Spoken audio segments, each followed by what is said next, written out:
Assalamualaikum warahmatullahi wabarakatuh. Kami dari kelompok 3 manajemen keuangan di sini akan membahas mengenai hasil presentasi kami, yaitu mengenai pembiayaan obligasi. Tak kenal maka saya, maka dari itu di sini kami memperkenalkan diri terlebih dahulu. Nama saya Raisa Dinda Azara dan rekan-rekan saya.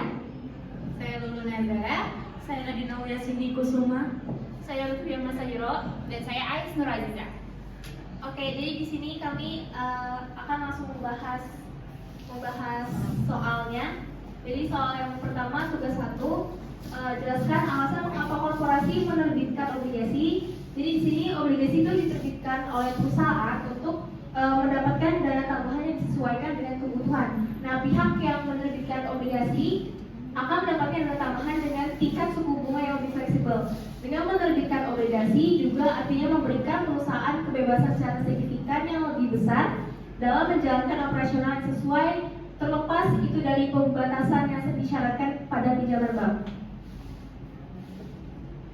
Untuk tugas 1 yang nomor 2, yaitu jelaskan prosedur suatu korporasi menerbitkan obligasi di pasar modal. Jadi yang pertama, perusahaan ini melakukan konsultasi antara dewan direksi atau komisaris dengan pemegang saham untuk membicarakan rencana go publik. Jadi akan melakukan rapat umum pemegang saham. Kemudian yang kedua adalah perusahaan tersebut menghubungi penjamin emisi atau underwriter dan lembaga penunjang lainnya. Kemudian yang ketiga adalah menyampaikan letter of intent kepada Bapepam.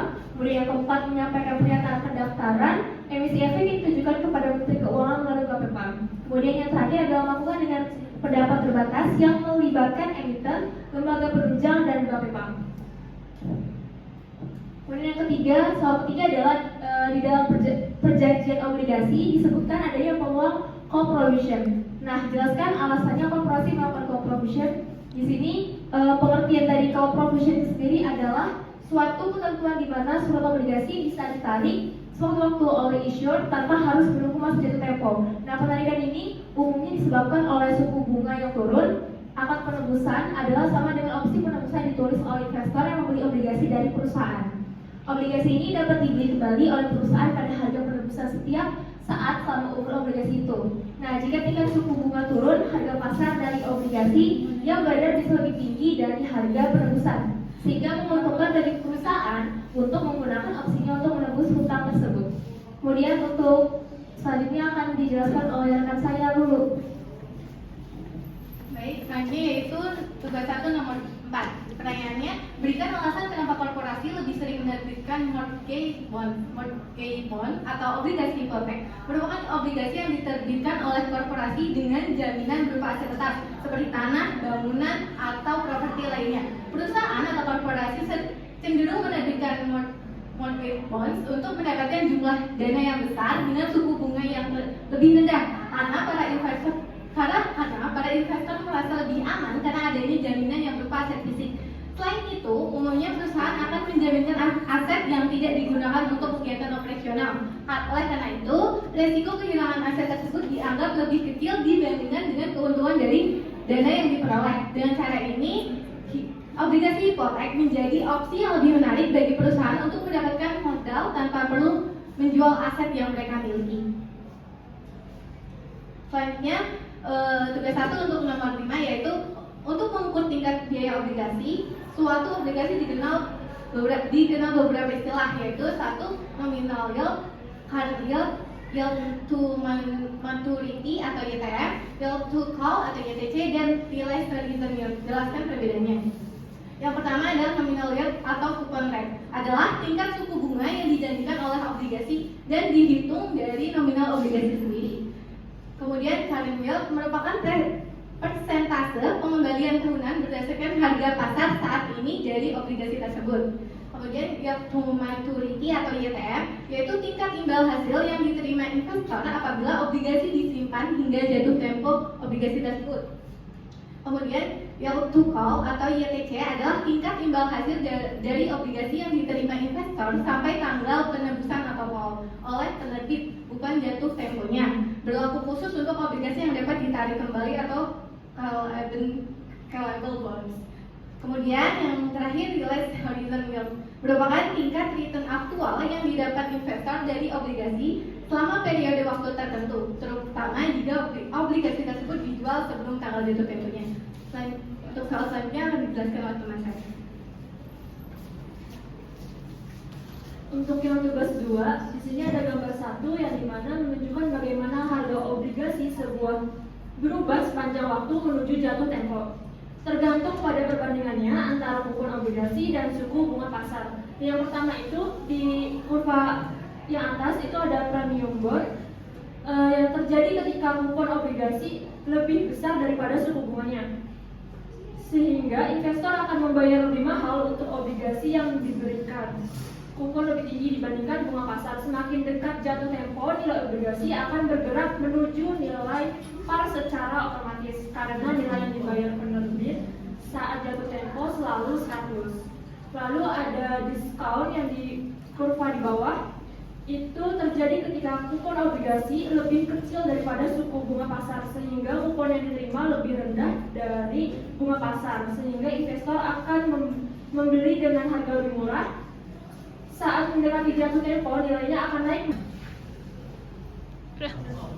Lalu ada gambaran di bawah itu diskon, yang dimana terjadi ketika kupon obligasi itu lebih kecil dari suku bunga pasar, sehingga kupon yang diterima itu lebih rendah dari bunga pasar. Investor hanya mau membeli dengan harga lebih murah. Nah, saat mendekati jatuh tempo, nilainya akan naik menuju nilai par sebesar Rp100. Lalu ada par bond yang di kurva tengah, terjadi ketika kupon obligasi itu harganya sama dengan suku bunga pasar. Harganya stabil sekitar par karena kupon yang diberikan sesuai dengan kondisi pasar. Baik, selanjutnya untuk gambar 2, di sini terdapat soal. Pertanyaannya adalah tunjukkan hubungan harga-harga obligasi, yield obligasi dengan 20 tahun dan bunga 16%. Jelaskan apa makna data pada gambar. Nah, dari gambar tersebut dapat kami tarik kesimpulan bahwa jika yield lebih kecil dari bunga kupon, berarti obligasi diterbitkan pada harga premium. Kemudian jika yieldnya lebih besar, artinya harga pas lebih besar dari harga dari bunga kupon, berarti obligasi diterbitkan pada harga diskon. Kemudian jika bunga yield sama dengan kupon, berarti obligasi diterbitkan sama pada nilai par. Kemudian dari kurva tersebut, kurva harga yield berbentuk cekung dan tidak linear. Artinya harga obligasi lebih sensitif terhadap perubahan yield di level yield rendah dan kurang sensitif di level yield yang lebih tinggi. Makanya grafiknya melengkung bukan garis lurus. Kemudian selanjutnya, nah di sini terdapat soal lain yaitu di kasus 1. Terdapat pertanyaan jelaskan risiko yang timbul dari pembiayaan obligasi. Yang pertama, risiko yang akan timbul itu adalah risiko gagal bayar atau default risk, di mana risiko ini terjadi ketika perusahaan tidak mampu membayar bunga atau pokok obligasi. Contohnya di kasus tersebut ISA gagal bayar bunga dan imbal hasil karena bisnis berasnya itu kolaps. Terus yang kedua, risiko likuiditas terjadi karena pemegang obligasi kesulitan menjual obligasi jika kondisi perusahaan sedang buruk. Contohnya itu apa? Pertama, PT 3 Pilar tidak obligasi PT 3 Pilar tidak laku di pasar. Kemudian risiko yang ketiga yaitu maturitas. Risiko ini terkait dengan masa jatuh tempo obligasi. Semakin lama masa jatuh tempo, maka tingkat risikonya juga semakin tinggi. Dan yang terakhir adalah risiko suku bunga harga obligasi berbanding terbalik dengan suku bunga pasar. Terjadi jika suku bunga acuan, dalam hal ini BI rate, turun, maka harga obligasi akan cenderung naik. Begitupun sebaliknya ketika suku bunga naik, maka harga obligasi akan cenderung menurun, seperti yang tadi saya jelaskan di slide awal. Kemudian untuk yang kasus kedua, pertanyaan kedua, bagaimana pengembalian obligasi jika korporasi dinyatakan pilot? Jadi kalau betul-betul sudah dinyatakan pilot, artinya sudah ada tindakan dari hukum. Jadi tindakannya adalah jika korporasi sudah dinyatakan pilot, maka pengembalian obligasi dilakukan melalui penjualan aset perusahaan. Pemegang obligasi jadi kreditur sehingga berhak menerima pembayaran dari hasil penjualan asetnya. Namun jumlah yang dibayar tidak selalu penuh karena tergantung besaran nilai aset yang dikeluarkan. Lanjut. Oke, selanjutnya adalah soal kasus 1 yang ketiga. Misalkan obligasi dikonversi menjadi saham biasa, jelaskan alasan dan prosedurnya. Obligasi bisa dikonversi menjadi saham biasa jika obligasi tersebut merupakan convertible bond atau jika konversi disepakati saat Strukturisasi utang tujuannya adalah mengurangi beban utang perusahaan dan memberi peluang bagi investor memperoleh keuntungan jika harga saham naik. Prosesnya dilakukan dengan mengikuti ketentuan konversi yang sudah ditetapkan atau melalui persetujuan bersama dalam restrukturisasi. Kemudian perusahaan menerbitkan saham baru sebagai pengganti nilai obligasi yang dikonversi. Selanjutnya soal terakhir, jika obligasi diperjualbelikan di pasar modal, apa keuntungan bagi penjual, pembeli, dan korporasi penerbit obligasi?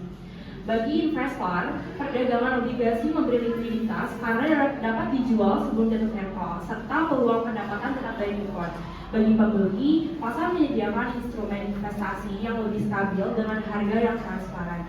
Bagi perusahaan dan penerbit, obligasi di pasar modal memudahkan memperoleh dana besar tanpa mengurangi kepemilikan saham, meningkatkan reputasi, dan membantu akses pendanaan di masa depan.